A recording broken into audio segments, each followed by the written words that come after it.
wahai Isa, aku mewafatkanmu, lalu aku mengangkatmu dan aku mensucikanmu. Jadi kalau mau diangkat, wafat dulu.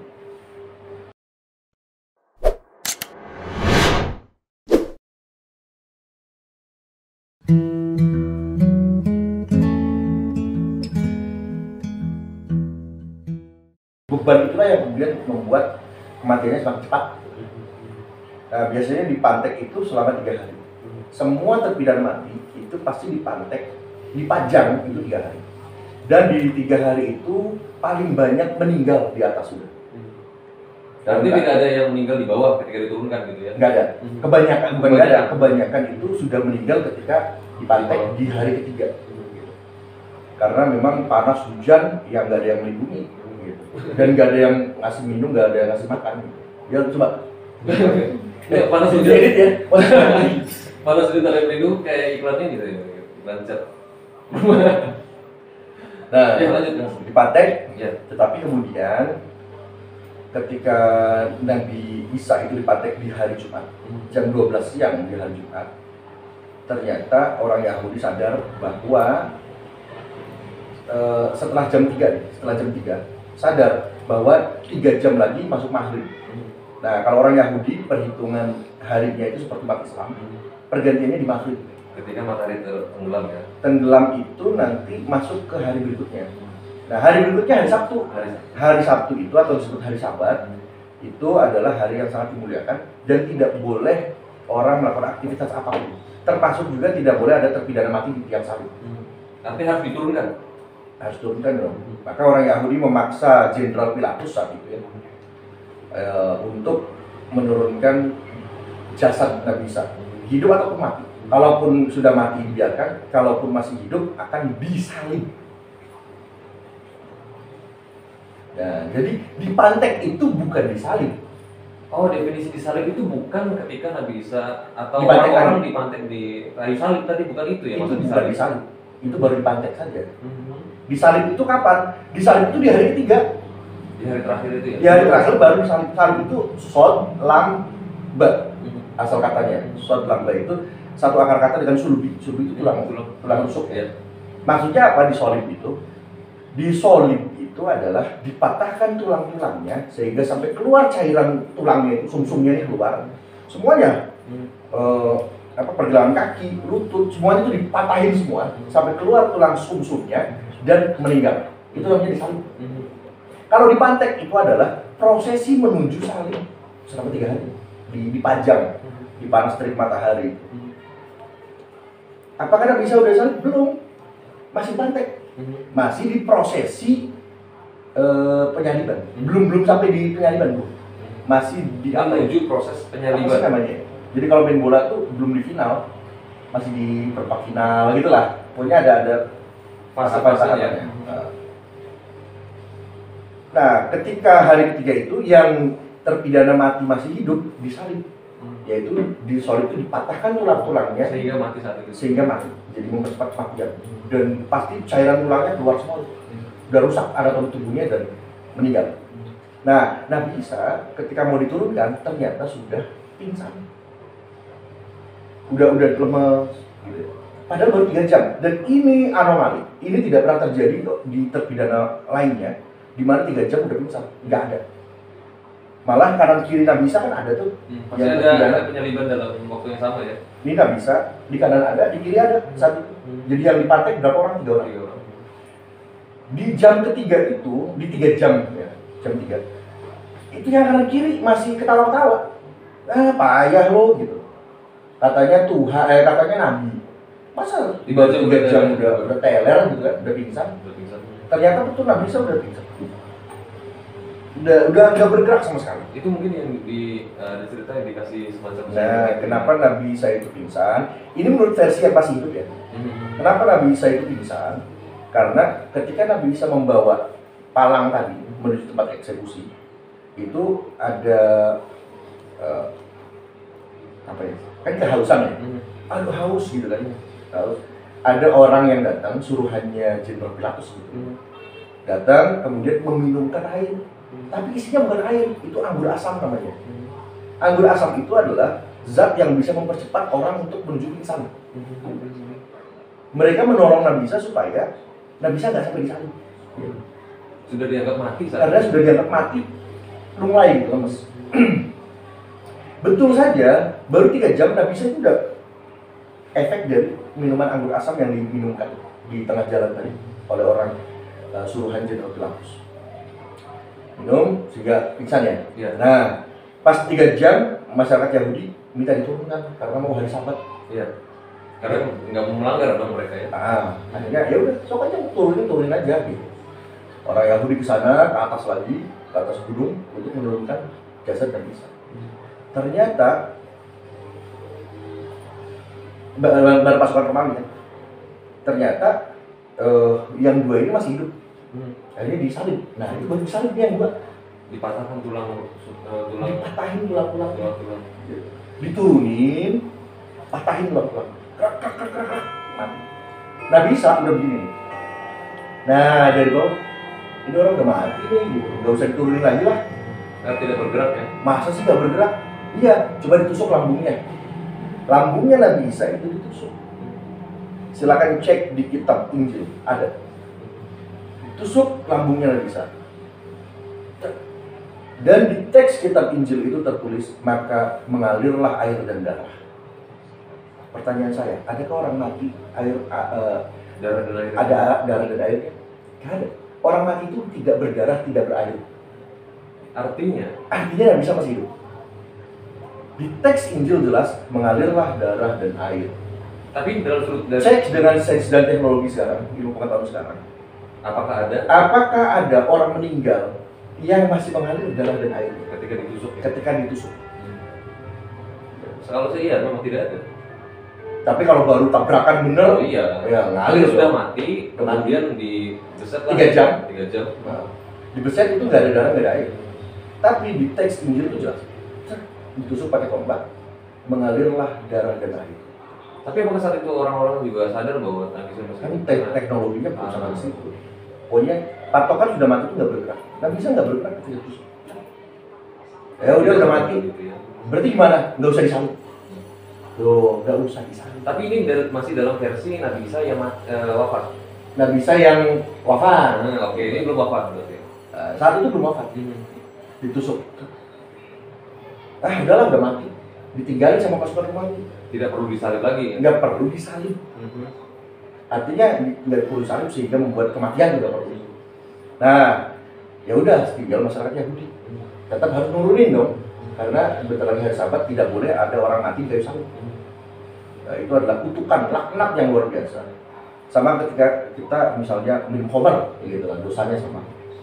Akhirnya ketika mau diturunkan gempa bumi, Oke. sehingga bubar semua masyarakat Yahudi.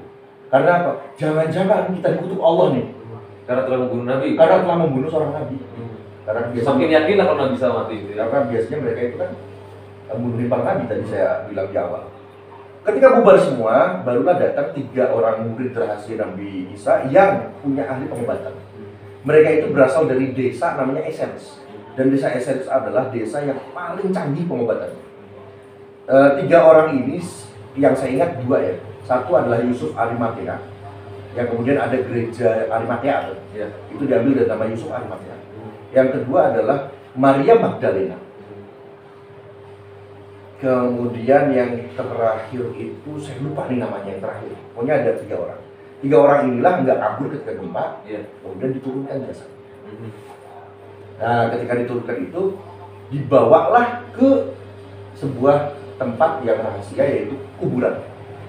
Kuburannya bukan kuburan zaman Islam. Kuburannya itu kalau zaman dulu dan masyarakat Yahudi ya, kuburannya itu goa.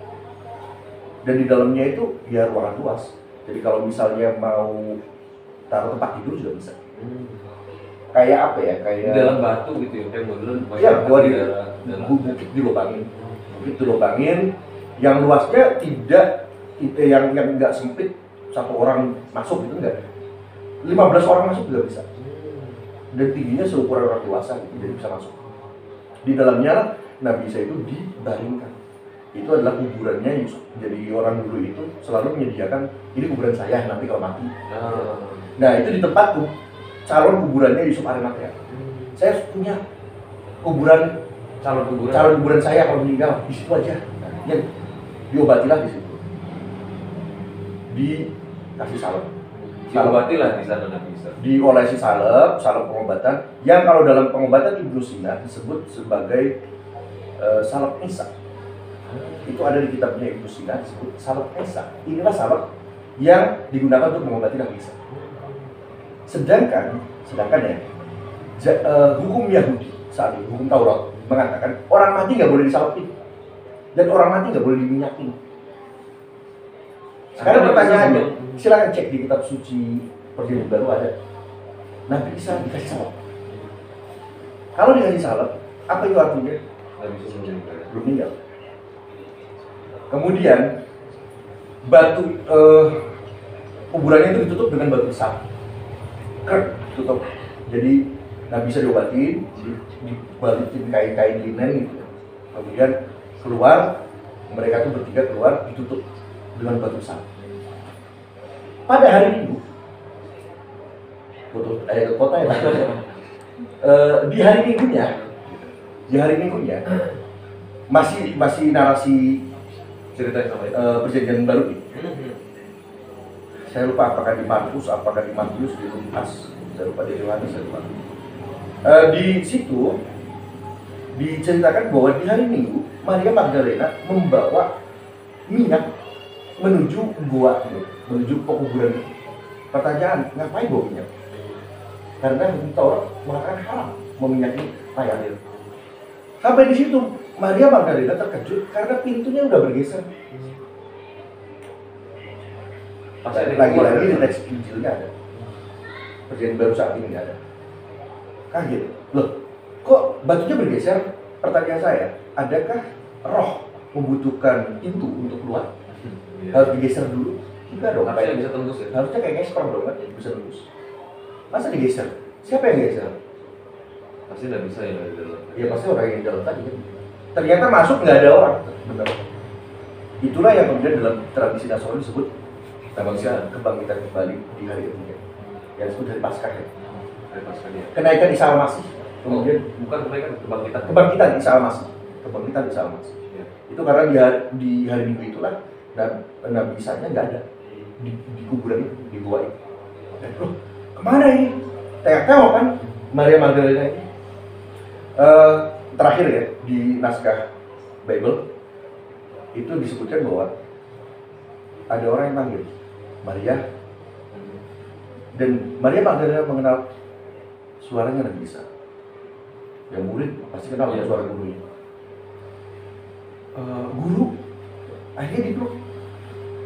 Nah, kata-kata Nabi Isa-nya di Perjanjian Baru dikatakan begini, jangan peluk aku, karena aku belum kembali ke Bapa. Apa artinya? Belum meninggal.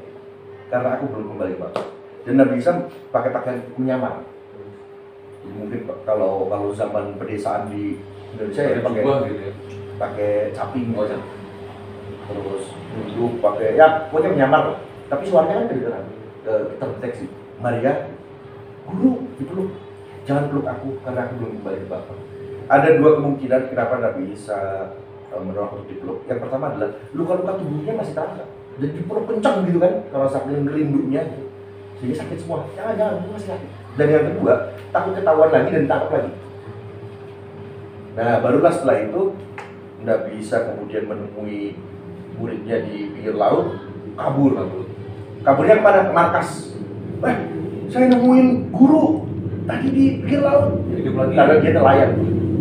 Hidup lagi itu guru. Lagi ngobrol di markas, Nabi Isa datang ke situ. Datang, kemudian mereka pada ketakutan. Wah, siapa ini? Hantu gitu kan. Terus kata Nabi Isa bilang, jangan takut, karena hantu itu tidak berdaging dan bertulang. Mari ke sini. Akhirnya Thomas apa Simon ya? Thomas ya. Thomas itu maju. Sini. Lihat, ada nggak lukanya? Dipegang. Oh iya. Coba lihat di lambung saya, ada nggak lukanya? Lihat, ada. Artinya saya mesti, dan dia adalah daging dan tulang, berarti saya manusia, bukan roh. Akhirnya dengan Thomas itulah kemudian Nabi Isa mengadakan perjalanan. Kemana? Mencari kitab suci. Enggak, perjalanan ke timur. Perjalanan ke timur, singkat kata ada, singkat cerita lagi itu. Singkat cerita, Nabi Isa nanti wafat di timur. Timur itu di mana? Ada yang bilang di Kashmir. Kenapa bisa dia ada di Kashmir? Singkat saja.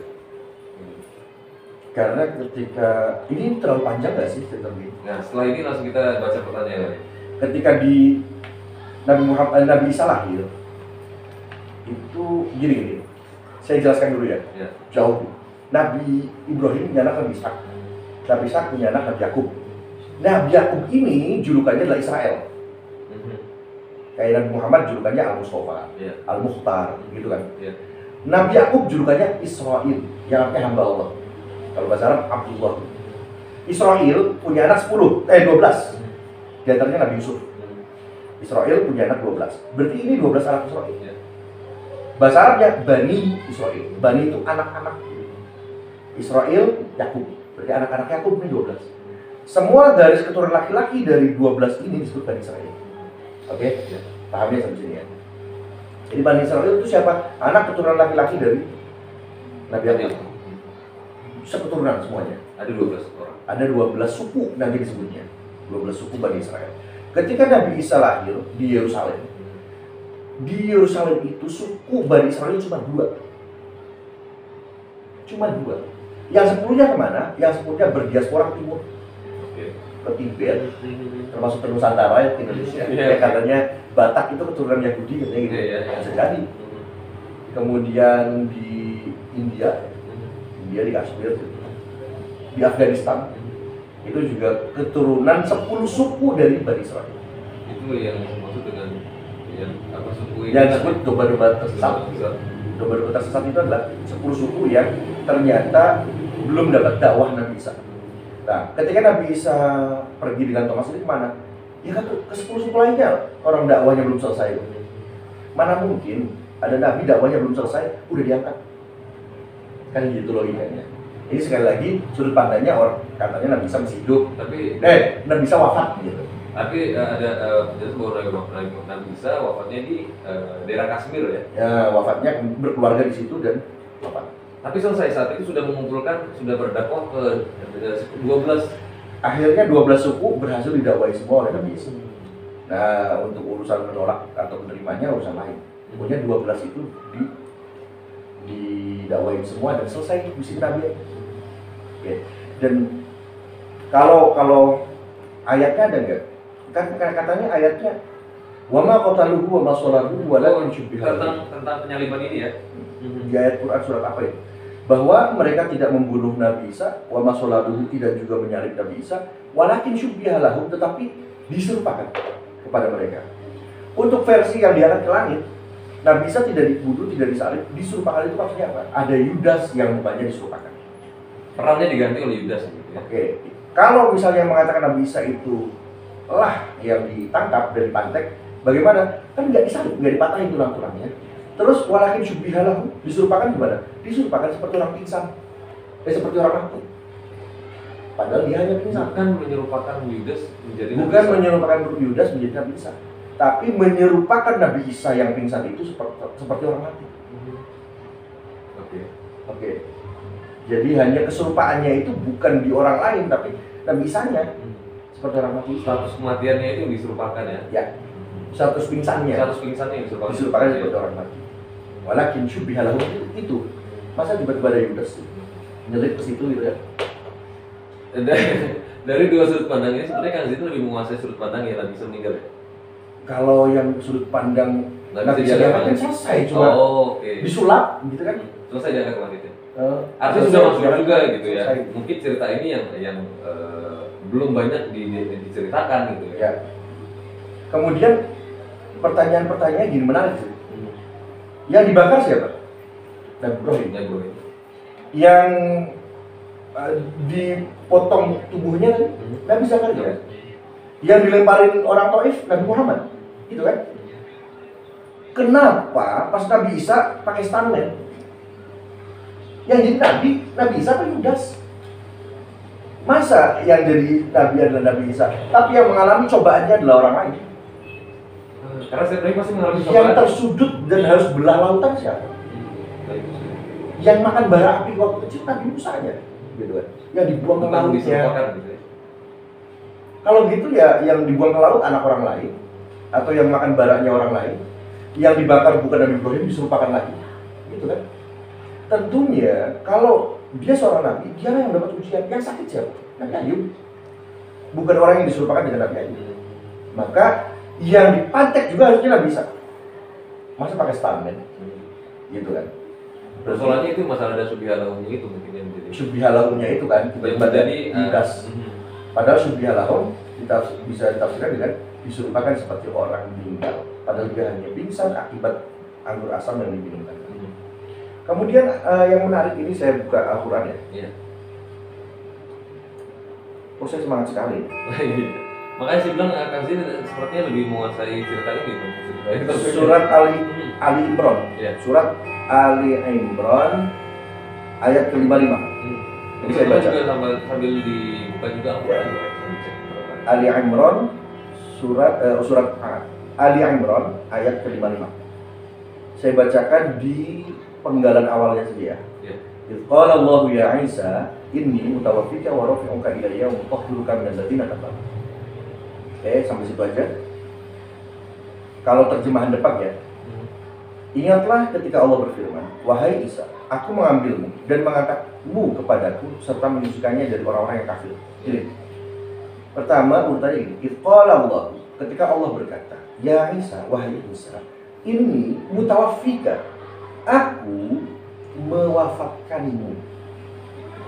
Lanjutannya, wa rafi'uka, dan mengangkatmu ilayya di sisiku. Wa mutahhiruka, dan membebaskanmu dari tuduhan-tuduhan dan dari kesesatan para pengikutmu. Jadi urutannya adalah wafat dulu, baru naik, diangkat dan disucikan. Dan kata-kata rofa'ah itu dalam Al-Quran tidak ada satupun mengangkat secara fisik. Rofa'ah itu selalu mengangkat secara kualitas, non fisik. Misalnya, yarfa'illahu alladhina amanu minkum walladhina utul ilma darajat. Allah mengangkat apa? Derajat, bukan mengangkat fisik. Hanya satu yang mengangkat fisik, yaitu ketika Nabi Isa diangkat ke langit. Itu anomali juga. Jadi sesuatu yang berbeda sendiri. Urutannya saya ulangi, silakan Ali Imran 55. Wahai Isa, aku mewafatkanmu, lalu aku mengangkatmu dan aku mensucikanmu. Jadi kalau mau diangkat, wafat dulu. Oke. Itu yang menjadi salah satu perbedaan di antara beberapa orang soal sudut pandang ya. Nabi Isa apakah kemudian diangkat dalam kondisi hidup atau diangkat dalam kondisi yang sudah diwafatkan? Menarik sekali.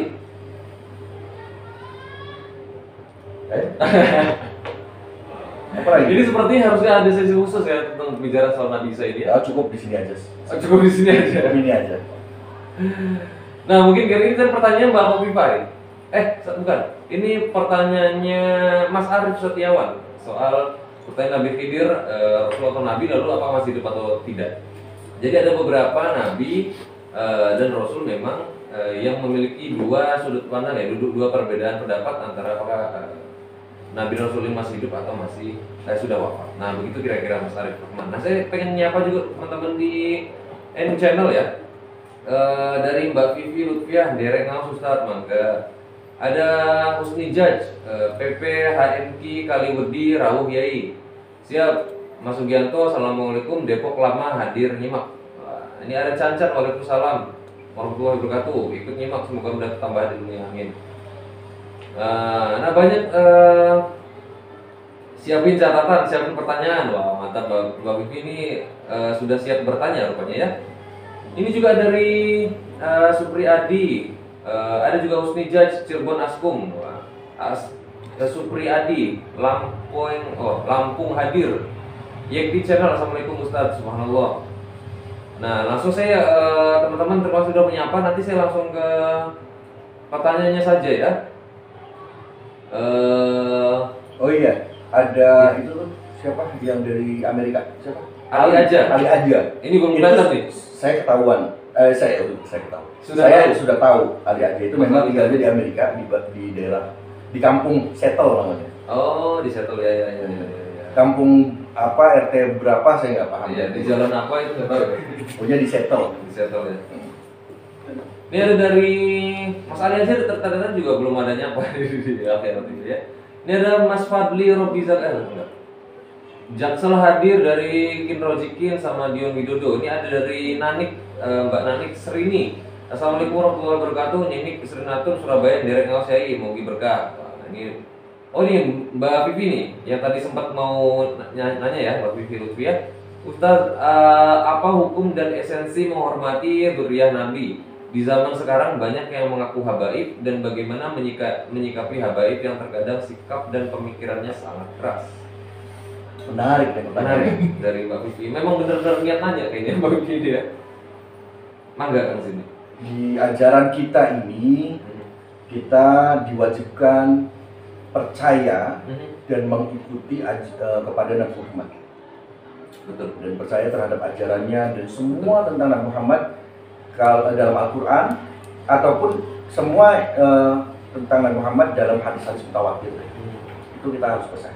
Ya. Kita harus tunduk patuh setaat-taatnya lah pokoknya gitu ya. Bagaimana dengan keturunannya? Keturunannya pun dihormati oleh kita. Karena bagaimanapun secara biologis ada darah dan daging yang mengalir dari Nabi Muhammad sampai ke para habaib. Para habaib ini keturunan dari Sayyidina Hasan dan Sayyidina Husain, dua orang putri yang lahir atas perkawinan Sayyidina Ali bin Abi Thalib dengan Sayyidatina Fatimah Zahra. Dari keturunan Sayyidina Hasan dan Sayyidina Husain inilah disebut sebagai habaib. Udah gampangnya gitulah. Nanti ada syarif, ada sayyid, macam-macam. Intinya mah dzurriyyah Nabi. Bagaimana kita menyikapinya? Kita harus menghormati dia. Dijunjung di atas kepala. Habaib itu. Karena zatnya itu mulia. Awas, zatnya. Saya bicara zatnya. Zatnya mulia karena ada darah dan daging Nabi sekali lagi. Anggaplah begini. Kalau dunia ini tidak ada lampu, maka yang bercahaya adalah darah dan daging Nabi itu. Ibaratnya begitu. Maka harus dihormati, tidak boleh kita menyalahi mereka, bukan menyalahi, ngata-ngatain mereka, mencaci maki mereka. Tidak boleh kita mencaci maki mereka. Lalu bagaimana dengan para habaib yang mungkin dalam pandangan kita kok kurang elok ya? Maka itu berarti kaitannya bukan dengan zat, tapi dengan sifat. Sifat itu misalnya bagaimana dia bersikap, bagaimana dia berbicara, gitu kan? Itu namanya sikap. Apa sifat? Sesuatu yang ia lakukan, sesuatu yang ia tulis, sesuatu yang ia ucapkan, sesuatu yang dipikirkan, itu namanya sifat. Bukan zat ya. Nah, kalau sifatnya tidak mesti kita ikuti. Dalilnya cukup jelas dalam Al-Quran, menggunakan dalil qiyasi saja, pakai qiyas. Dalam Al-Quran dikatakan kita harus menghormati orang tua. Apapun yang terjadi pada diri orang tua, wajib kita ikuti, kita hormati. Bagaimanapun orang tua adalah orang yang melahirkan kita, membimbing kita waktu kecil juga belajar berdiri, belajar merangkak gitu ya. Kemudian memberikan ASI, memberikan makanan. Jadi kita wajib menghormati zat orang tua. Tetapi masih dalam Al-Quran ayat yang sama lanjutannya. Kalau orang tua itu menyuruh kita perbuatan yang tidak baik, melanggar perintah Allah, jangan diikuti. Wala tuti'hum, jangan kalian mengikuti mereka. Nah, makanya menghormati orang tua pun ada batas-batas syariat. Walaupun orang tuanya non muslim bagaimana, tetap wajib dihormati. Tapi kalau orang tuanya itu menyuruh untuk membunuh, mencuri, atau menyuruh untuk mencaci maki orang lain, jangan diikuti. Itu adalah anjuran Al-Quran. Nah, saya kiaskan itu untuk kasus para habaib. Zatnya itu mulia, terhormat. Tetapi sifatnya itu ya ada yang nggak bagus, ada yang bagus. Bisa berbeda-beda. Maka yang tidak bagus ini tidak perlu kita patuhi. kita tidak boleh mengikuti yang nggak bagusnya. Ya. Tetap kita harus mengikuti aturan syariat Allah Subhanahu wa Ta'ala. Ya. Gitu. Kalau ada habaib, misalnya mencuri, ya pokoknya secara syariat salah. Ya salah, dia harus dihukum penjara. Tidak bisa Kalau dibenarkan. memang secara pengadilan terbukti dia bersalah dan harus ada hukuman, entah itu 1 bulan, 2 bulan, atau 1 tahun, ya maka dia harus ikuti aturan hukum. Tidak bisa menggunakan dalil bahwa dia zuriat Nabi. Dia zuriat nggak bisa. Dulu itu zaman Nabi ada orang melakukan pencurian, Ya. perempuan. Kemudian si perempuan ini ternyata oleh para sahabat Ansor dan Muhajirin di Madinah itu agak keberatan untuk bukan si perempuannya, para sahabatnya keberatan. Jangan dihukum. Anaknya si Tuan Anu. Gitu. Dilaporkanlah ke Nabi. Ini para sahabat yang lapor. Nabi, si cewek itu jangan dihukum ya. Emang kenapa, kata Nabi? Orang tuanya sangat terpandang. Kami segan dan ya Khawatir gitu ya. apa ya, mungkin banyak jasa atau bagaimana gitu ya, saya kurang paham. Atau mungkin punya kekuatan. Jadi orang tuanya sangat terpandang, maka kayaknya nggak elok lah kalau kita menghukum anaknya. Nah, barulah Nabi Muhammad bersabda, wallahi lau saraqat Fatimah binti laqata'tu yadaha. Demi Allah, kalaupun Fatimah yang mencuri, maka aku sendiri akan memotong tangannya. Artinya apa? Siti Fatimah pun bisa dipotong tangannya kalau mencuri. Kan gitu. Jangankan para habaib, Siti Fatimahnya. Menurut Rasulullah, bisa saja saya potong tangannya kalau memang terbukti mencuri. Putri Nabi sekali. Sesuai dengan aturannya harus potong, ya potong. Bahkan Nabi sendiri akan memotong tangannya. Nah, ketika ada pelanggaran di Indonesia dilakukan oleh para habaib atau satu orang habaib, satu orang habib melakukan apa ya? Ya tadilah pencurian lah, Atau melakukan korupsi. korupsi. Mungkin saja habaib itu manusia kan, mungkin saja korupsi. Dan hukumannya harus dihukum penjara 20 tahun. Ya penjara lah gitu. Tidak bisa diperoleh karena dia zuriat Nabi gitu ya. Tidak bisa. Jadi hukum harus ditegakkan, tetapi memberi maaf itu lebih baik. Iya. Gitu kan. Cuma kalau misalnya memang hukum tetap harus seperti itu, ya udah. Tidak ada pengecualian ya. Tidak ada pengecualian.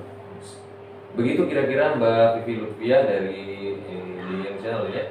Kita kembali lagi di Al-Khairat TV, juga masih ada pertanyaan, beberapa pertanyaan.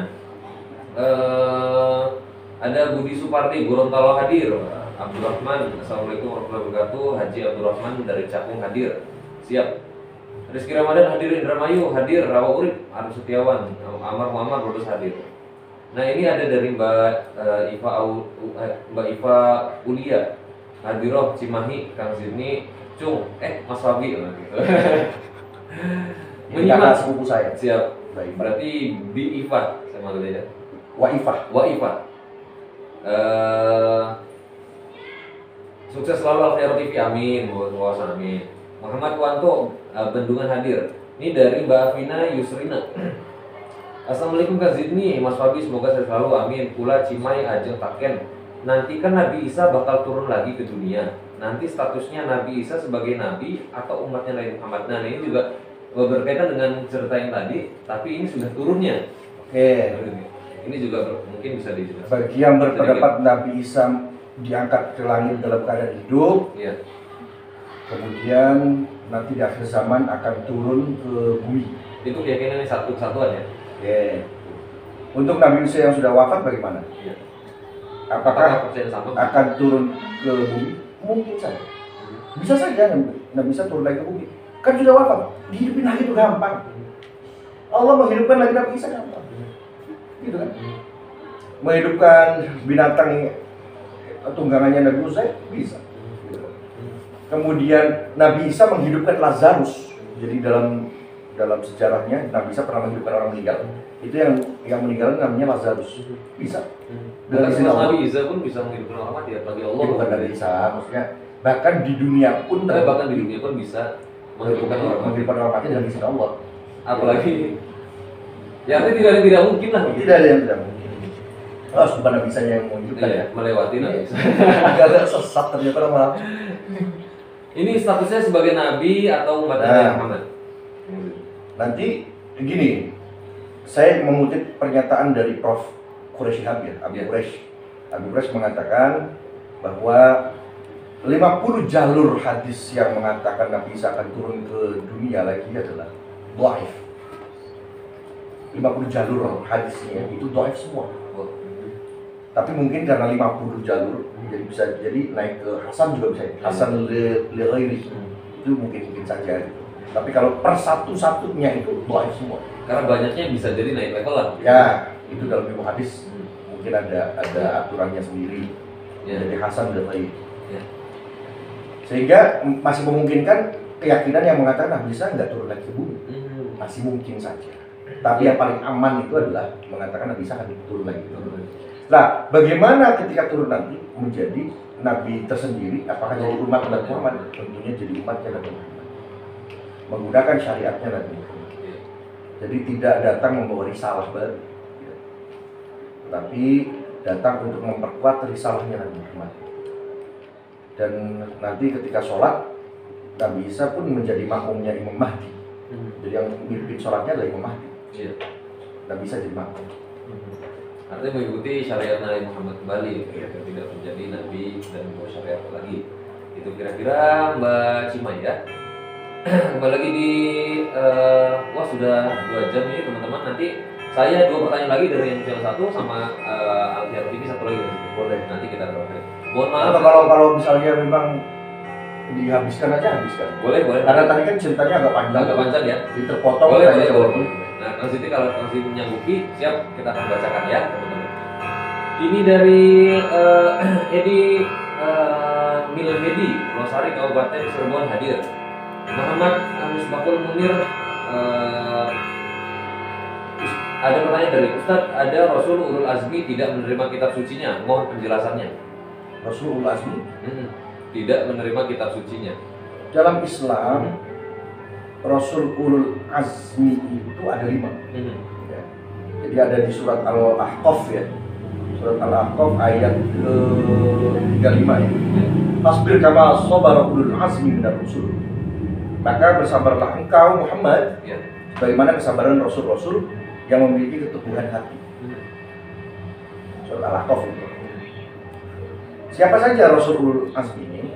Ulama sepakat Rasul Ulul Azmi ini ada 5. 5 itu terdiri dari Nabi Nuh ya, kalau pakai urutan ya. Nabi Nuh, Nabi Ibrahim, Nabi Musa, Nabi Isa, dan Nabi Muhammad. Jadi 5 orang Rasul Ulul Azmi.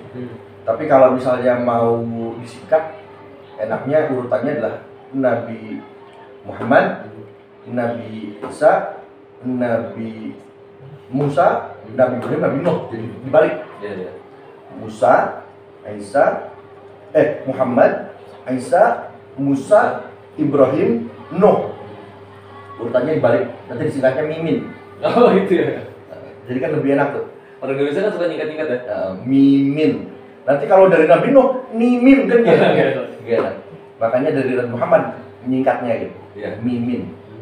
Hanya 5 itu, dan kelima-limanya itu adalah para rasul yang mempunyai syariat.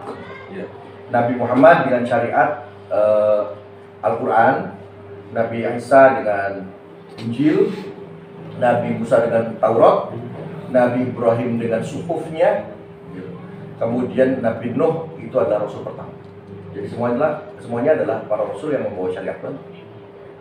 Dan setiap syariat memang berubah-ubah. Zaman Nabi Daud boleh menikahi kakak adik kandung sekaligus. Dalam syariat Nabi Muhammad nggak boleh. Harus menikahi kakaknya dulu atau adiknya dulu. Baru ketika pernikahan dengan kakak atau adiknya ini selesai, entah bercerai, entah meninggal, baru boleh menikahi saudarinya. Itu kan perubahan syariat. Dalam syariat Nabi Musa, cara bertobat adalah dengan bunuh diri. Fatubu ila bari'ikum faqtulu anfusakum dzalikum khairul lakum inda bari'ikum. Bunuh dirilah kamu kalau mau tobat. Di syariat Nabi Muhammad ya tobat nasuha namanya. Artinya tidak lagi diperbolehkan bunuh diri untuk malah bunuh diri menjadi sesuatu yang dilarang. Salah satu dosa besar. Atau satu lagi misalnya contoh perubahan syariat. 2 lagi lah misalnya Nabi Adam. Itu kan menikah walaupun orang tuanya sama. Sama-sama punya bapak Nabi Adam, punya ibu Siti Hawa, tetapi beda kandungan, asal beda kandungan, gitu kan.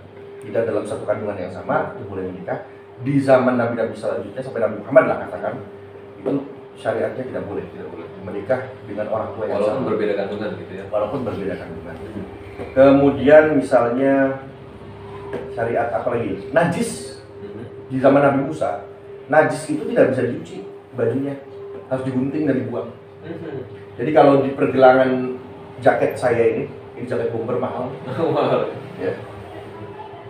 Kalau di jaket saya ini terkena najis, ya, maka ini tidak bisa dicuci. Kemudian digunakan lagi nggak bisa, harus potong. Atau misalnya di sini, maka ini harus dibolongin, mungkin ditambal nanti. Makanya banyak baju tambalan saat itu karena terkena najis dan ditambal dengan kain yang lain. Syariat Nabi Muhammad gimana? Bisa dicuci, bahkan najis mughalladhah pun bisa dicuci, kemudian dikenakan kembali untuk beribadah. Gitu kan. Jadi kalau misalnya ada orang pakai baju tambalan zaman sekarang, mungkin dia masih pengikutnya Nabi Musa gitu. Tapi paling diuntungkan dari syariat Nabi Musa kalau diterapkan sekarang ya itu pakaian. Bisnis ya. Bisnis sama konveksi. Ya kira-kira ada kita bang dulu. Sudah langsung mungkin dari siapa tadi? Dari Mas Muhammad Misbahul Munir Muhammad nama akunnya ya. Kita kembali lagi di Alfiaro nih, saya baca dari Alfiaro juga. Dari Mas Fatih Kids.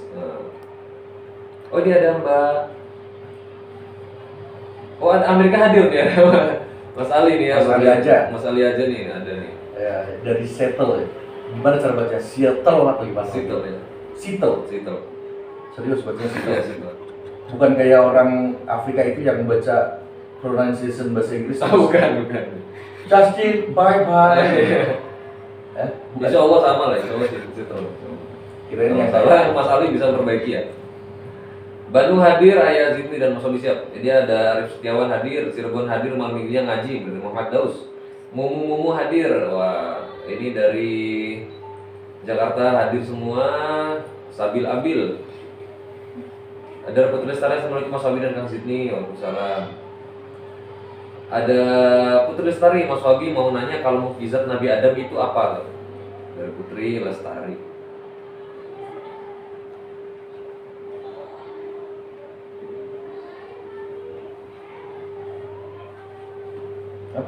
Ini apa mukjizatnya Nabi Adam? Oh, mukjizat Nabi Adam. Iya. Yang paling fenomenal dari Nabi Adam adalah kisah penciptaannya. Bahwa Nabi Adam itu tidak tercipta dari orang tua mana. Nabi Adam nggak punya orang tua, dan yang paling penting Nabi Adam juga nggak punya mertua. Iya. Dan itu adalah mukjizat tersebut. Nabi Adam tercipta tanpa orang tua ya? Dari sesuatu yang baru, benar-benar baru. Tidak ada orang tuanya. Ini soal Nabi Adam ya. Pendapatnya ada dua juga dalam Islam. Pendapat pertama mengatakan Nabi Adam tidak punya orang tua. Itu yang paling masyhur, paling masyhur. Pendapat kedua, Nabi Adam punya orang tua. Nah itu dalam pendapat yang kedua. Lalu siapa orang tuanya dalam pendapat ini? Abu Adam. Orang tuanya namanya Abu Adam.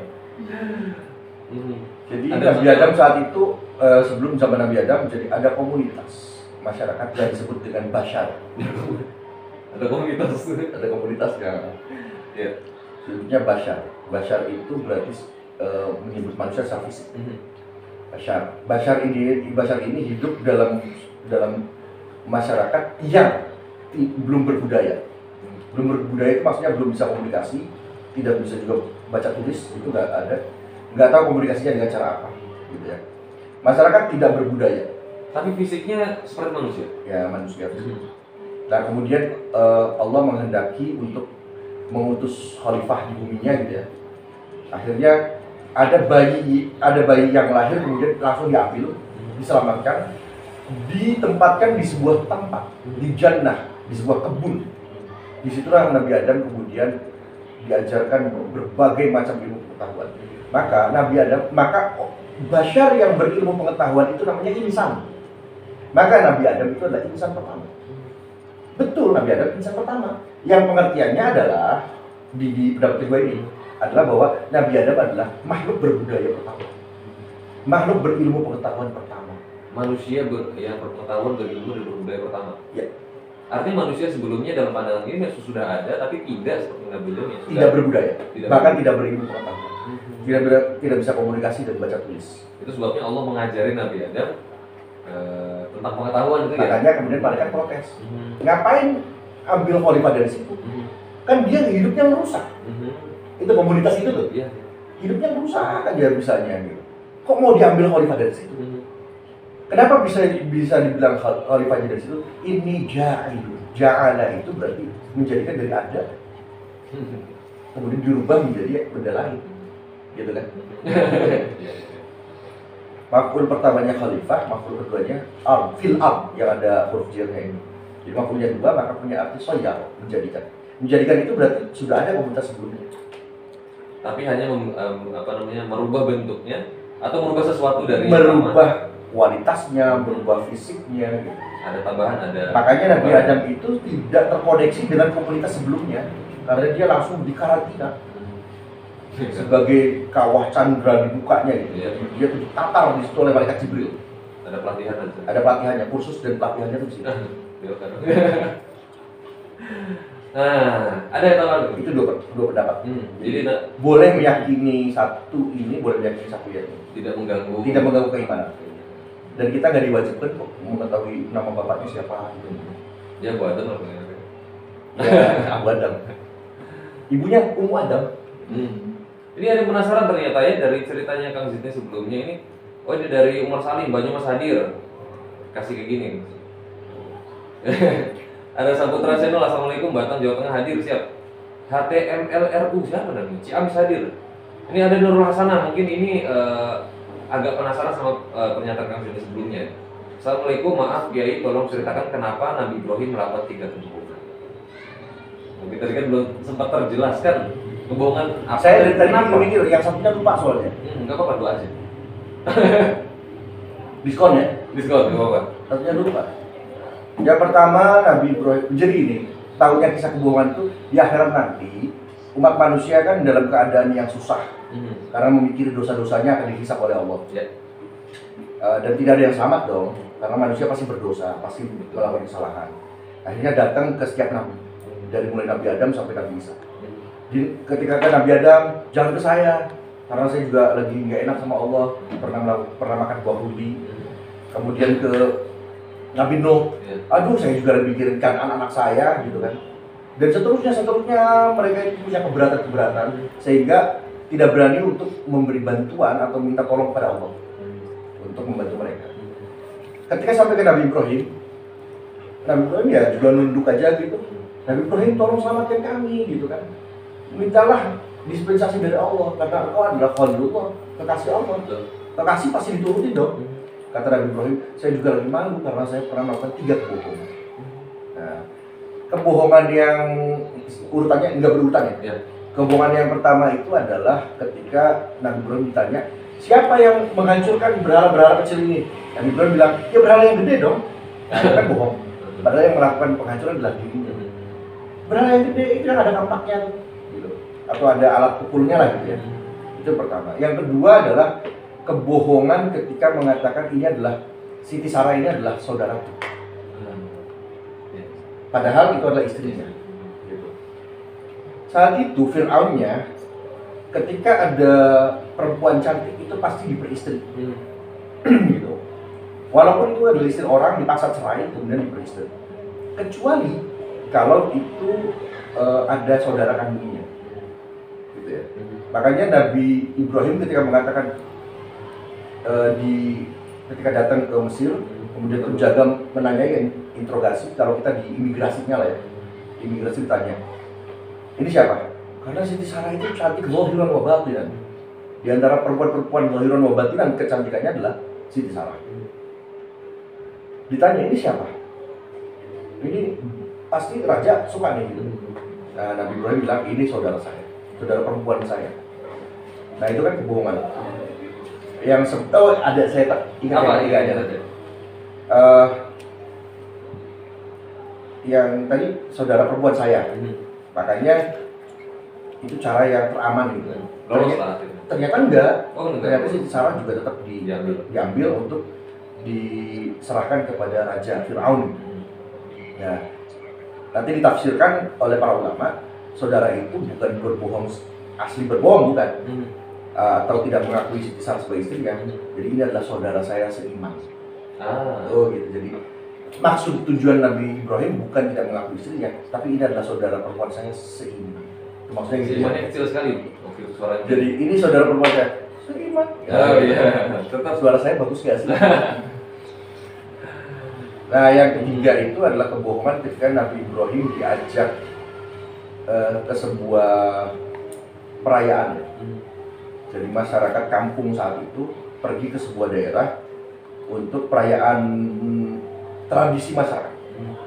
Kalau kitanya apa ya, pokoknya ada pesta apalah gitu ya, ada maulidan misalnya begitu. Terus ayo diajak oleh Nabi Lut. Nabi Lut itu masih ponakan ya. Diajak sama Nabi Lut karena Nabi Lut waktu itu belum diangkat jadi nabi, masih tinggal satu rumah dengan Nabi Ibrahim. Om Bram, janganlah Om Ibrahim. Ntar ada yang bilang penistaan Nabi.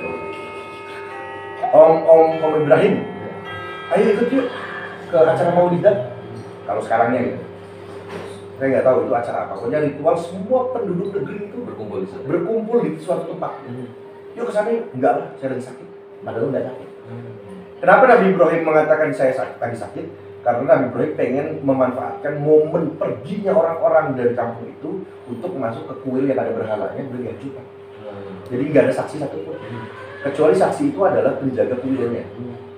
Sempat melihat Ibrahim gitu kan. Cuma penjaga kuilnya sepuh, jadi agak samar akhirnya. Iya kayaknya sih Ibrahim gitu. Jadi yang tahu cuma itu penjaga kuil. Maka Nabi Ibrahim pura-pura sakit, orang-orang pada keluar semua. Ya udah Ibrahim biarlah tinggal di sini. Setelah orang keluar, Nabi Ibrahim bangkit untuk menuju ke tempat berhala-berhala itu dan dihancurkan. Jadi kebohongannya juga. Kira-kira gitu ya, ini Mbak Nurul Hasanah gitu. Kira-kira itulah penjelasan 3 kebohongan yang dilakukan oleh Nabi Ibrahim. Nah, balik lagi di Al-Qiyarah TV nih. Dari Fatih Kids mau bertanya Kang Sidney, untuk ibadah-ibadah Nabi terdahulu sebelum Nabi Muhammad seperti apa ya, termasuk Nabi Muhammad sebelum diberikan wahyu untuk syariat sholat ketika Isra dan Mi'raj. Di masa fatrah tidak ada kenabian, itu syariat yang digunakan adalah syariat Nabi Ibrahim. Melalui pelajaran dari Nabi Ismail tentunya. Maka syariat Nabi Ibrahim terpelihara. Di situ juga ada situs-situs peninggalan Nabi Ibrahim seperti Ka'bah, ada Zam-Zam, Nabi Ibrahim dan Nabi Ismail. Kemudian ada juga tempat balangan jumroh. Jadi ada ritual haji, ada sunat, ya kan? Jadi ritualnya menggunakan ritual Nabi Ibrahim. Makanya ada agama Hanif. Agama Hanif itu kemudian selain Nabi Muhammad itu ada 4 orang yang menjadi pengikut agama Hanif. Salah satunya adalah Waraqah bin Naufal. Itu ikut agama Hanif. Jadi syariatnya Nabi Ibrahim ya. Yang dilakukan oleh syariat Nabi Ibrahim. Dan keunikannya nabi-nabi sebelumnya adalah mereka diutus untuk kaum tertentu. Jadi kenapa nggak pakai syariat Nabi Isa? Karena bisa untuk Bani Israel. Untuk 12 kaum yang tadi ya. Kok pakai Nabi Ibrahim? Karena Nabi Ibrahim kan umumnya Abul Anbiya. Jadi bapak para nabi, makanya dan nabi syariatnya diambil dari Nabi Ibrahim. Makanya Yahudi pakai syariat Nabi Ibrahim. Nasrani Nabi Ibrahim. Islamnya Mekah saat itu tidak syariat Nabi Ibrahim. Cuma nanti ada penyimpangan-penyimpangan seperti tawaf dalam keadaan telanjang. Dan saya pernah bilang bahwa tawaf dalam keadaan telanjang itu unsurnya bisnis. Karena masyarakat Quraisy, pimpinan Quraisy saat itu mengatakan bahwa tidak boleh ada orang yang tawaf di Ka'bah kecuali menggunakan kain yang berasal dari Mekah. Jadi kainnya itu memang luar biasa ya, memang istimewa kain dari Mekah itu. Kayak sekarang itu ada dari Turki, dari India, dari Kashmir, itu kan kainnya istimewa sekali. Istimewa. Nah, perang dagang, salah satu teknik dagang atau teknik untuk menaikkan pendapatan adalah semua orang yang ingin tawaf dari manapun daerahnya, termasuk juga penduduk lokal, itu ketika tawaf harus memakai pakaian yang terbuat atau yang diproduksi di Mekah. Orang datang dari Persia mau tawaf, lepas bajunya atau beli pakaian di Mekah terus pakai pakaian itu untuk tawaf. Bagaimana dengan misalnya budak atau orang-orang miskin yang tidak mampu beli pakaian, telanjang daripada pakai pakaian orang lain? Itu salah satu strategi ekonomi, strategi bisnisnya orang Quraisy, mengorbankan agama juga. Sampai ritualnya sambil telanjang nggak apa-apa daripada dia menggunakan kain produksi dari kompetitor. Itulah jahiliyahnya orang Quraisy saat itu. Kemudian apa tadi? Ada lagi selain syariat pertanyaannya? Selain syariat tadi orang yang sama tadi. untuk ibadah-ibadah Nabi terdahulu sebelum Muhammad seperti apa? Ibadah nabinya enggak? Ibadah oh Nabi iya. Ketika apa ibadah yang dilakukan Nabi saat itu? Ketika Nabi Muhammad Isra Mi'raj kan dikasih 50 sholat, kemudian berkurang sampai 5, betul kan? Bagaimana dengan Nabi terdahulu itu sholatnya cuma 1 waktu. Jadi saya nggak tahu sih Nabi Adam kebagian sholat yang mana, ini bagian sholat yang mana.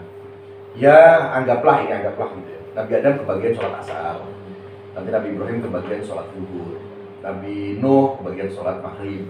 Jadi Nabi-Nabi terdahulu sholatnya itu hanya 1 waktu. Dan prakteknya juga bukan berbeda mungkin ya? Prakteknya mungkin saja sama. Ini kalau sujudnya ada sama. Seperti Nabi Isa yang malam sebelum Nabi Isa ditangkap, ya, itu datang ke Gunung Getsamani, kemudian dia berdoa kan kepada kepada Tuhan, kalau kita kepada Allah gitu ya. Dan posisinya gimana berdoanya? Meletakkan dahinya ke tanah. Itu apa namanya? Sujud. Dan itu tertulis juga di Bible bahwa kepalanya Nabi Isa itu menyentuh tanah. Bahwa berdoanya Nabi Isa pun sama dengan kita sholat. Gitu. Entah sekarang kaum Nasrani misalnya sholatnya dengan duduk saja, kemudian memejamkan mata fokus mungkin ya, atau tangannya begini, atau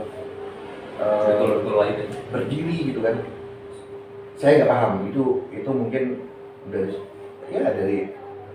dari pergeseran atau bagaimana, saya nggak paham. Saya nggak mau masuk ke situ. Yang jelas di Bible-nya tertulis keningnya menyentuh tanah. Itu diantara ibadah yang dilakukan Nabi Isa itu ya? Ya. Itu dalam ibadah ya terus Nabi Isa itu? Berdoa itu ibadah. Malamnya kan berdoa dulu, ya Allah diselamatkan saya gitu. Kemudian dikasih tahu bahwa akan ditangkap, ya sedih juga. Iya. Artinya mungkin Nabi-Nabi terdahulu juga melakukan ritual ibadah yang mirip-mirip dengan yang kita lakukan. Lah bagaimana dengan Nabi Musa waktu Isra Mi'raj? Ini ketika Nabi Muhammad Isra Mi'raj kan ketemu nabi-nabi di setiap langit 1 sampai 7. Dari pertama itu ketemu Nabi Adam, kedua itu ketemu dengan 2 orang nabi, itu Nabi Yahya dan Nabi Isa. Naik langit ketiga itu ketemu Nabi Yusuf, langit keempat Nabi Idris, kelima itu Nabi Harun, keenam Nabi Musa, dan ketujuh Nabi Ibrahim. Nah di Nabi Musa ini nanti setelah mendapatkan wahyu 50 sholat, mendapatkan perintah turun lewati Nabi Ibrahim, oke aman. Ketemu Nabi Musa suruh balikkan, bolak-balik dengan alasan apa? Kaum saya nggak mampu 50. Itu bukan berarti Nabi Musa mendapatkan perintah 50 waktu, enggak. Itu kan pertanyaan orang non-muslim. Non-muslim bertanya gini, itu kisah Isra itu gimana sih? Nabi Musa mengatakan bahwa umatku tidak mampu menjalankan 50 sholat. Padahal tidak ada satupun naskah yang mengatakan Nabi Musa melakukan sholat 50 waktu atau mewajibkan sholat 50 waktu. Itu Isra Mi'raj ngarang itu. Bukan begitu maksudnya. Mohon maaf untuk saudara-saudara saya yang non-muslim, terutama yang Kristiani. Maksudnya bukan seperti itu. Jadi Nabi Musa, secara logikanya Nabi Musa dan kaumnya yang badannya tegap tinggi pun nggak bakal sanggup. Bukan berarti sudah pernah dilakukan, bukan. Nggak bakal sanggup. Jika membayangkan melakukan aktivitas sebanyak itu. Sebanyak itu nggak bakal sanggup. Terus non-muslim juga bilangnya gini, ya kalau 50 waktu coba kita bagi. Untuk wudhunya aja berapa menit? Praktis hanya 48 waktu paling, bukan 48 waktu. Membutuhkan 48 jam untuk 50 waktu. Dan seluruh hidupnya akan dihabiskan dengan melakukan itu. Nah, logika saya begini, kalaupun 50 waktu itu tetap dijalankan, tidak ada korting ya, mungkin sholatnya akan lebih singkat. Iya kan? Mungkin sholatnya hanya dengan langsung tahiyat, mungkin saja. Atau sujudnya saja. Mungkin saja. Sholat seperti kita ini kan karena sudah 5 waktu. Iya, betul, betul, betul. Gitu. Iya. Jadi bisa saja bentuk sholatnya Setelah lebih revisi lah singkat. itu ya. Oke. Kemudian kenapa sih Nabi Musa ini minta bolak-balik kok maksa banget? Ini ada cerita yang lucu, percaya nggak percaya silakan gitu ya. Yang jelas ada satu riwayat yang juga ya lucu juga sih. Melihat rasa penasarannya Nabi Musa. Jadi gini, ketika Nabi Muhammad datang. Datangnya aja kan bercahaya Nabi Muhammad. Iya. Bercahaya tuh bukan berarti kan, iya. maksudnya auranya tuh beda. Wush, bercahaya. Ketika selesai berdialog dengan Allah, kemudian turun ke tempatnya Nabi Musa, ternyata cahayanya lebih terang. Dan Nabi Musa ini kan agak iseng juga. Kalau saya suruh balik lagi ke sana, kayaknya tambah terang gitu. Iya, iya. Nah, akhirnya Nabi Musa, Muhammad, Motifnya itu ya salah satunya ya. itu trik gitu. Trik kok. Muhammad, sana aja balik lagi ke Allah minta korting. Gak bakal mampu umat kamu, umat saya aja yang gede-gede. Kayaknya gak mampu dah. Gitu. Balik lagi. Akhirnya balik minta kortingan. Iya. Dipotonglah 5 sholat. Tinggal 45. Balik. Tambah bersinar. Beneran gitu kan. Iya, iya. Ternyata ada efeknya ya. Kalau balik lagi gimana ya? Iya, Gitu Nabi Musanya gitu. Jadi atas rasa penasaran Nabi Musa, akhirnya kita sholat 5 waktu. Ya. Jadi selawat ke Nabi Musa juga nih. Balik lagi tambah terang lagi. Balik lagi sampai tinggal 10. Itu cahaya Nabi Muhammad itu semakin terang benderang. Dan Nabi Musa pun hampir silau gitu ngeliatnya. Karena kan ada pengaruh dari cahaya Allah. Betul, gitu kan. betul, betul. Karena Nabi Muhammad sendiri juga bercahaya, ditambah lagi setelah bertemu dengan Allah gitu ya. Kemudian Nabi Musa minta lagi gitu kan. Coba kurangin lagi, akhirnya kurangin jadi 5. Kemudian minta lagi karena ini pasti lebih bercahaya gitu kan. Saya pengen tahu sampai mana gitu kan. Nah, ketika itu Nabi Muhammad udah malu gitu. Itu dalam satu riwayat ya. Dan itu lucu juga. Iya, iya, iya. Bagaimana Nabi Musa itu ya iseng Saking ya. penasarannya gitu sampai Sama seperti Nabi Musa penasaran ingin ketemu Allah kan. Nunggu gitu. iya, iya. Ya Allah pengen ketemu engkau dong gitu, pengen lihat sendiri. Ya udah. Janjian kan sama Allah. Nanti di Gunung Sinai. Nabi Musa tuh duduk nunggu mana nih Allah. Itu dikerjain sama Allahnya. Sebelum cahaya Allah muncul, saya nggak bilang muncul apa ya. Pokoknya Terlihat. sebelum ada tajalli dari cahaya Allah itu,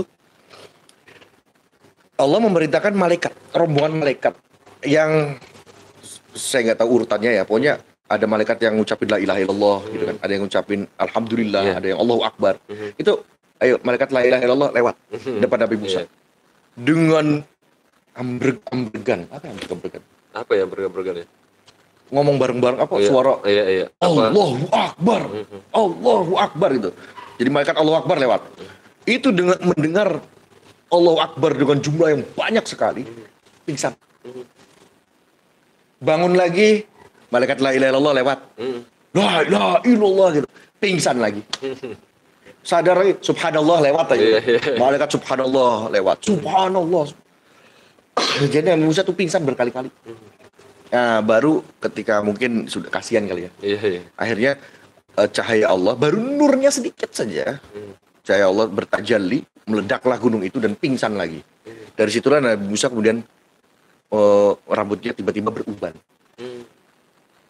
Karena setelah mendapatkan efek sinar gitu ya. Bukan sinar, ini pingsan lagi. Terus ada melihat sinar yang baru dari cahaya Allah, belum zatnya Allahnya. Itu udah pingsan berkali-kali dan akhirnya beruban. Balik lagi ke keluarganya, kok udah beruban, tua banget. Ya begini ceritanya gitu lah. Ketika itu meminta pengen ketemu sama Allah. Luar biasa. Ya emang Nabi Musa lah gitu. Emang iseng ya, bukan iseng ya, tapi apa ya? Nabi Khidir Rasa aja penasarannya diprotesin terus. Rasa penasarannya luar biasa. Tapi cerita ini akhirnya menjadi banyak ya hikmah buat kita ya maksudnya. Alhamdulillah sholat yang Alhamdulillah. waktu. Alhamdulillah sholat Itu lima pun waktu. berat banget ya. Untung loh teman-teman sudah bisa dapat sholat 5 waktu, jadi jangan sampai ditinggalkan ya sholat. Nah, apakah kita kemudian kalau pengen berkomunikasi dengan Allah harus naik ke langit dulu? Harus mi'raj? Enggak. Allah itu memberi sholat itu untuk komunikasi. Jadi ini aplikasi, semacam software dari Allah. Shortcut gitu ya. Ya, untuk media komunikasi. Jadi ibaratnya gini, umatnya Nabi Muhammad kalau pengen komunikasi dengan saya nggak usah naik ke langit, nggak ada yang mampu. Udah cukup dengan sholat saja, itu cara kalian untuk berkomunikasi denganku. Makanya disebut as-sholatu mi'rajul mu'minin. Sholat adalah mi'rajnya orang-orang beriman. Berarti tidak perlu lagi melakukan Isra Mi'raj berkali-kali ya, kita cukup sholat sudah sama sebagai media berkomunikasi dengan Sang Pencipta. Ini juga ada dari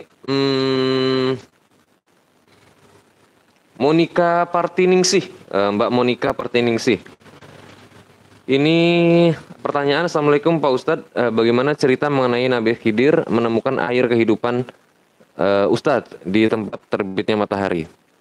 Ya, Nabi Khidir itu adalah saat itu menjadi orang yang bertanggung jawab untuk ngurusi kuda di kerajaannya Iskandar Dzulqarnain. Bukan tukang kuda ya, tapi sebagai pimpinan unit kuda lah gitu. Ya, batalion lah gitu ya. Semacam batalion. Komandannya Nabi Khidir yang ngaturnya gitu kan. Manajernya nih. Tapi Nabi Khidir punya tempat yang istimewa di sisi Iskandar Dzulqarnain. Dan Iskandar Dzulqarnain adalah salah satu dari raja dunia. Selain Nabi Sulaiman, ada juga Nabi Iskandar Dzulqarnain. Kemudian ada dua yang non muslim, yaitu Bukhtanatsar dengan Nebukadnezar.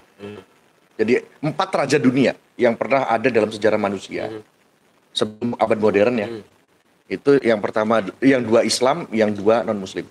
Jadi yang Islam itu ada Nabi Sulaiman dan Iskandar Dzulqarnain.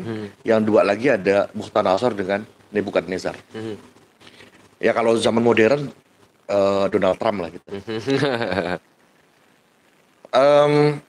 Iskandar Dzulqarnain ini yang tadi diperselisihkan kenabiannya, punya seorang penasehat yang luar biasa yang namanya Balia bin Malkan alias Nabi Khidir, yang tugas utamanya diantaranya adalah mengurusi kuda-kuda kerajaan. Sekali lagi bukan Nabi Khidirnya yang turun tangan ke kandang-kandang kuda, bukan, tapi manajernya aja. Nah, ketika dalam perjalanan menuju tempat terbenamnya matahari, ke timur ke barat gitu ya, maka di salah satu tempat itu, nggak tahu di mana, pokoknya di tempat matahari, ya kita nggak tahu lah di mana. Ujungnya lah kayaknya. Kita mengimani adanya cerita ini dari mana? Karena ini diceritakan dalam Al-Quran. Di situ ada sebuah tempat, ya, di mana di dalamnya itu kayak semacam ada gua ya, ada gua. Nabi Khidir itu masuk. Tahu nggak? Selain Nabi Khidir itu ada 1 orang lagi yang masuk. Siapa itu? Siapa? Pengen tahu nggak? Siapa itu yang masuk? Namanya adalah Aflatun. Yang dikenal dalam dunia akademis dengan sebutan Plato. Bersama Nabi Khidir masuk ke dalam sana? Ya. Baru tahu ya? Baru tahu. Aflatun. Plato. Oke. Ya memang Plato disebutnya Aflatun, bukan saya cocokologi, bukan. Memang orang-orang Arab kalau nulis Plato itu Aflatun gitu. Ya kayak tadi Musa dengan Moses gitu lah. Masuk, tetapi kalau Plato ini dia hanya cuci muka, semacam begitu ya. Cuci muka di air itu disebut Ma'ul Hayat, air kehidupan. Saya baca langsung teks aslinya. Langsung saya baca teks asli. Oh iya, ada riwayatnya. Sedangkan Nabi Khidir bukan hanya cuci muka, Nabi Khidir itu mandi dan minum dari air itu, kematiannya. Karena disebut dengan Ma'ul Hayat, yaitu air kehidupan, di mana orang yang meminum air itu umurnya akan panjang. Ternyata gak nyangka Nabi Khidir juga mungkin panjangnya sampai sekarang. Iya. Benar-benar air kehidupan ya? Iya. Wow. Makanya kalau Plato juga ikut minum, kayaknya kita ngalamin deh. Tapi apakah bertemu dengan Plato sama sulitnya dengan ketemu dengan Nabi Khidir ya? Ini kisah yang luar biasa, horib sekali ini, luar biasa. Ini dari tadi siapa ini yang bertanya ya? Oh tadi intermezzo ya, mengulang kembali pertanyaan tadi, bukan pertanyaan tadi ya, penjelasan. Tentang air kehidupan tadi ya, pertanyaan dari siapa tadi ini? Oh, Monika Partiningsih. Nah, di Al-Khair TV juga masih ada pertanyaan satu lagi nih mungkin ya. Assalamualaikum, mohon izin bertanya Kang Zikni, bagaimana kisah Nabi Isa alaihissalam dalam menerima kenabiannya dari Budi Gorontalo? Proses apa namanya? Ya. Isra, gitu ya. Sebetulnya ada kaitannya juga Perintah kenabian. tentang iman kepada kitab nanti ya. Mhm. Jadi kalau Al-Quran itu diturunkan secara langsung dari Lauh Mahfuz itu ke langit dunia, itu secara langsung, utuh, 30 juz. Tetapi dari langit dunia ke Nabi Muhammad itu Berangsur-angsur. berangsur-angsur. Ya. Nazzala itu turunnya berangsur-angsur. Kalau anzala itu turunnya sekaligus. Inna anzalnahu itu turun dari Lauh Mahfuz ke langit dunia. Karena anzala itu menurunkan sekaligus. Inna nahnu nazzalna dzikra. Nah, ada nazzalna. Kalau nazzala itu berarti turunnya berangsur-angsur. Melalui lisan malaikat Jibril, kemudian sampai kepada Nabi Muhammad. Dengan cara yang berbeda-beda, ada yang bentuk manusia, ada yang bentuknya seperti suara lebah, ada yang bentuknya seperti suara lonceng, macam-macam lah. Ya. Nah, kalau Nabi Isa itu, ini Injilnya itu langsung diinstal ke dadanya Nabi Isa. Diinstal. Jadi Injilnya tuh udah ada di sini. Nah, siapa yang ngeluarin itu Nabi Isanya. Jadi Nabi Isa ngeluarin ayatnya satu persatu. Makanya kaum Kristiani saat itu, bukan Kristiani sekarang deh. Orang Hawariyunnya aja deh. Ya. Para sahabat Nabi Isa disebut Hawariyun. Itu sulit juga membedakan ini ucapan Nabi Isa atau wahyu dari Allah. Karena Nabi Isa nggak ngomong juga ini wahyu itu. Iya. Pokoknya begini, begitu, begini, begitu. Gitu. Iya. Ini halal haram mungkin gitu ya. Diucapkan sama seperti Nabi Isa ngucap saya mau makan, ini sama aja gitu. Makanya agak sulit membedakan mana wahyu, mana bukan. Itulah sebabnya ketika di zaman Nabi Muhammad, ketika wahyu turun disebutkan uktub hakadza unzila. Tulis. Begitulah keadaan ayat ini diturunkan gitu kan. Ditulis. Dilihat, dicek, dibacakan. Atau mungkin Nabi Muhammadnya baca langsung gitu kan. Oh iya, ini udah benar. Oh enggak ya, mungkin dibacakan ya mungkin ya. Karena Umi ya. Bagi yang mengatakan nggak bisa baca tulis, dibacakan. Oh iya. Bagi yang mengatakan bisa baca tulis, ya. Pada akhirnya bisa baca tulis karena Fatonah cerdas. Jadi belajar sedikit juga udah bisa. Akhirnya Nabi Muhammad yang mengkoreksi langsung gitu, koreksi. Dua pendapat. Betul. Ada yang mengatakan tidak bisa baca tulis, ada yang bilang bisa baca tulis. Gitu. Terus selain dari wahyu itu nggak boleh ditulis. Karena untuk mengantisipasi seperti ini. Ada selisih ya antara ya ada kebingungan nanti. Ada kebingungan. Ini betul. ucapan siapa? Makanya di Mushaf Ibnu Mas'ud itu kan banyak, bukan Ibnu Mas'ud aja. Di mushaf-mushaf yang ditulis oleh para sahabat besar, termasuk Ibnu Mas'ud gitu, Ibnu Abbas, itu kalau nulis ayat Quran berikut tafsirnya itu ditulis. Jadi ada entar aja di kitab suci deh. Oh iya benar. Nanti kita bahas di kitab suci menarik ya. Pokoknya Nabi Isa itu diturunkan wahyu Injilnya itu langsung diinstal di dalam dadanya dan langsung disampaikan kepada dan disampaikannya yang mengeluarkan itu Nabi Isa. Mengeluarkan satu persatunya nih. Makanya nggak tahu itu wahyu atau itu ucapan Nabi Isa. Iya. Sulit membedakan ya. Mungkin begitu ya, ini dari satu lagi mungkin Kang Siti ya. Satu lagi aja deh. Satu lagi ya dari udah jam berapa? 10:30. Ini dari semut. Oh ini maksudnya semut ya kali. Semuet loh. Semut Art Production. Wah, dari ada ini Al-A'rad Al-Basyariyahnya Nabi Muhammad itu menjadi penjaga institusi tauhid sehingga tidak akan disembah hingga kiamat sebagaimana Nabi Isa. Apakah Nabi Isa tidak memiliki siat itu sehingga siasat apa gimana nih maksudnya? Tidak memiliki hal semacam itu sehingga akhirnya disembah. Maksudnya gimana? Jadi ketika diperjelas. Karena tadi kan terpotong-potong. Al-A'rad Al-Basyariyahnya Nabi itu kan menjadi penjaga institusinya tauhid sehingga tidak akan disembah. Nabi Muhammad tidak akan disembah hingga hari kiamat. Nah, bagaimana dengan Nabi Isa? Apakah Nabi Isa juga memiliki hal yang serupa sehingga tidak memiliki hal serupa sehingga akhirnya disembah? Oke, oke. Nabi Muhammad pernah bersabda begini, artinya aja ya. Iya. Kalian atau pengertian dari sayanya aja. Iya. Boleh kalian memujiku Mhm. asalkan jangan seperti kaum Nasrani Mhm. memuji Nabi Isa. Mhm. Gitu. Jadi waktu itu menjelaskan tentang orang-orang Yahudi itu menjadikan para rahib mereka sebagai berhala. Mhm. Gitu. Termasuk juga nanti Nabi Isa sebagai apa? Tuhan gitu ya. Mhm. Jadi memuji saking kagumnya, Iya. saking fansnya sama Nabi Isa, Mhm. pasti dong ada yang Mhm. fans, Mhm. cinta mati. Mhm. Sehingga kebablasan. Iya. Nah, Nabi Muhammad itu membatasi. Boleh memuji Nabi Muhammad, asalkan jangan seperti kaumnya Nabi Isa memuji Nabi Isa. Apa? Ketidakbolehannya gitu. Mhm. Karena kaumnya Nabi Isa itu akhirnya menuhankan. Mhm. Gitu, menuhankan Nabi Isa. Jadi kalau kita misalnya membuat puisi tentang keagungan Nabi Muhammad, ya bolehlah. Setinggi langit lah. Setinggi langit. Sundul langit lah ya. Sundul Puisinya. Engkau adalah matahari, engkau adalah bulan gitu kan.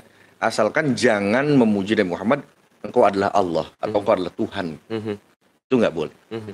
Nah, karena ada batasan dari situ, maka umatnya ikut. Mhm. Sedangkan ketika zaman Nabi Isa, ini ada sesuatu yang berbeda, yaitu Nabi Isa dilahirkan tanpa orang tua, Mhm. gitu kan. Nah, siapa? Imron. Imron itu bernazar, kalau saya punya anak laki-laki, maka kalau saya punya anak, saya akan tempatkan menjadi apa ya, DKM ya, DKM atau bukan? Pokoknya akan berkhidmat di Baitullah gitu lah, Iya. di rumahmu ya Allah. Ternyata punya anaknya perempuan, Mhm. akhirnya ditaruhlah tetap ya di Baitullah Siti Maryam itu. Mhm. Nabi Zakaria ya, ketika Imron itu mau wafat, Imron itu mencari orang yang bisa menjadi penanggung jawab Siti Maryam. Ibaratnya tuh kalau Abdul Muthalib tuh nanti turun ke pengasuhannya ke Abu Thalib gitu loh. Jadi Imron sudah mau wafat, Diserahkan pengasuhannya ke. cari murid. Mhm. Murid-murid saya siapa ya yang bisa menjaga anak saya, Maryam nih. Iya. Akhirnya ketemulah Nabi Zakaria, saat itu belum jadi nabi. Mhm. Zakaria, kamu murid yang paling bagus, yang Iya. paling hebat, yang paling soleh, taat gitu kan, paling pintar. Jaga ya anak saya, sepeninggal saya. Nah, ketika Imron ini wafat, Mhm. nah Imron juga tuh, sebentar, intermezzo. Imron juga diperselisihkan antara Kenabiannya. kenabiannya. Ada yang bilang nabi, ada yang bilang bukan. Iya. Sepeninggal Imron, kemudian Nabi Zakaria Yang mengurusi dan mengasuh Siti Siti Maryam. Maryam. Ketika Nabi Zakaria itu datang ke mihrab, ke masjid, dilihat udah ada makanan. Mhm. Dari mana Maryam? Dari Allah. Gitu. Kemudian Nabi Zakaria doa lagi, ya Allah, saya juga pengen dong punya anak. Ngelihat Siti Maryam kok solihah banget. Saya juga pengen dong. Kemudian akhirnya walaupun istrinya mandul sampai umur 80 tahun lebih, Iya. Nabi Zakaria udah 100 tahun, istrinya 90 tahunan lah. Ternyata akhirnya dikaruniai putra namanya Yahya. Gitu kan. Makanya Nabi Isa dengan Nabi Yahya itu saudara, ada yang bilang sepupu, ada yang bilang Iya. paman dan ponakan. Nah, kemudian Nabi Isa yang lahir tanpa bapak ini menjadi fenomenal kan. Kok tinggalnya di masjid, kok tiba-tiba hamil Tanpa seorang ayah. tanpa seorang ayah. Tanpa seorang Kebetulan suami. di mitologi Yunani itu ada Mhm. yang orang lahir dari perawan suci tanpa ayah. Di mitologi Mesir juga ada gitu. Dan mereka didewakan. Gitu. Pada akhirnya nanti Nabi Isa juga didewakan atau dituhankan lah. Kapan Nabi Isa itu dituhankan atau dilantik menjadi Tuhan? Itu pada tahun 325 Masehi di Konsili Nikea. Konsili Nikea itu kaisarnya siapa ya? Kaisar Romawinya, ingat nggak?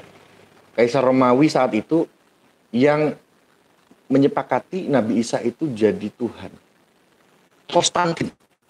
Nama kaisarnya adalah Kaisar Konstantin ini mengumpulkan semua masyarakat, ahli kitab, jadi para ulama dikumpulin.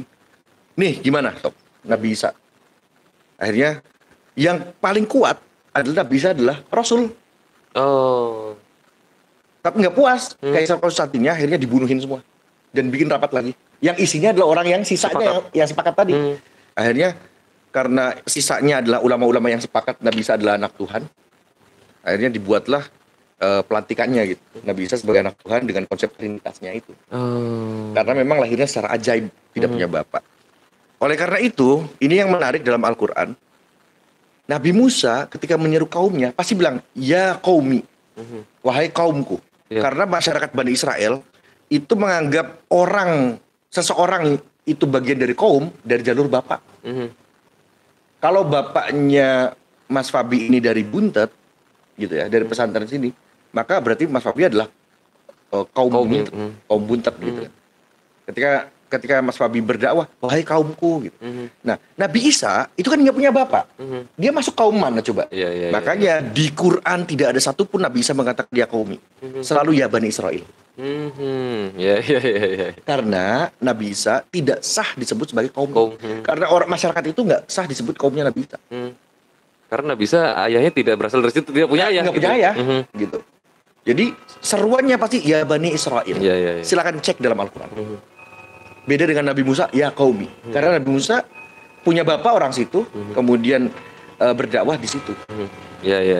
Hebatnya Al-Quran mendeskripsikan secara detail ungkapan-ungkapan yang memang sesuai dengan kondisi sosiologis saat itu. Sosiologis, antropologis itu sesuai semua. Budaya saat itu bagaimana luar biasa sekali ya. Nah, karena keajaiban itulah kemudian Nabi Isa diangkat jadi Tuhan. Padahal kalau misalnya Nabi Isa diangkat jadi Tuhan gara-gara nggak punya bapak, maka sebetulnya yang lebih sah dan lebih hebat adalah Nabi Adam. Nabi Adam itu diciptakan tanpa ibu tanpa bapak. Di versi yang sangat masyhur. Gitu. Seharusnya Nabi Adam dong yang diangkat jadi Tuhan. Gitu. Kalau misalnya Nabi Isa dijadikan Tuhan itu karena mampu membangkitkan Lazarus tadi yang sudah meninggal, maka Nabi siapa ya? Nabi Daniel ya. Nabi Daniel itu bisa membangkitkan orang mati juga. Sama. Kenapa nggak dituhankan juga? Nabi Daniel ada misalnya di Bible. Kenapa nggak dituhankan? Tapi padahal di Bible itu sempat juga bicara soal jangan sembah aku. Ada apa saya salah? Saya mancing sebenarnya. Ini udah perbandingan agama dan studi religi. Nanti. Ini diskusi internal saja ya, jangan keluar nih. Soalnya ngobrol dengan Kang Zidni itu tidak terbatas, kadang kita ngobrol apa aja, tapi di internal saja, tidak di sini. Jangan nanti saja ya. Kang Zidni cukup mungkin satu pertanyaan tadi menutup diskusi kita malam ya.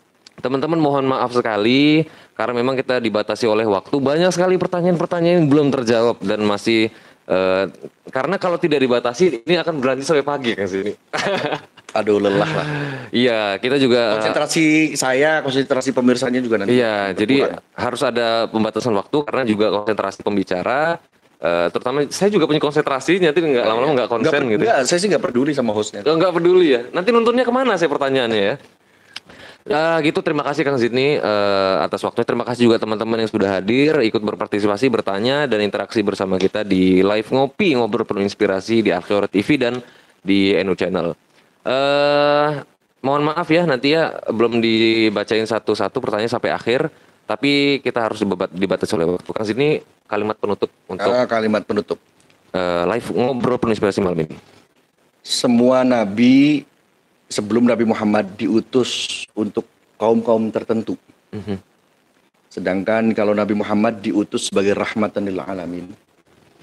Artinya tidak diutus hanya kepada masyarakat Arab saja, diutus juga untuk masyarakat di Indonesia, masyarakat di Amerika, masyarakat di Afrika, di seluruh semuanya adalah umat Nabi Muhammad.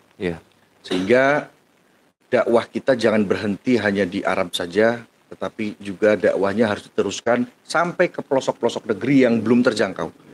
Mungkin saja masih ada wilayah-wilayah, daerah-daerah yang belum terjangkau dan belum mengenal siapa itu Nabi Muhammad. Bagaimana menjangkaunya? Mungkin menjangkaunya secara fisik kalau dulu ya.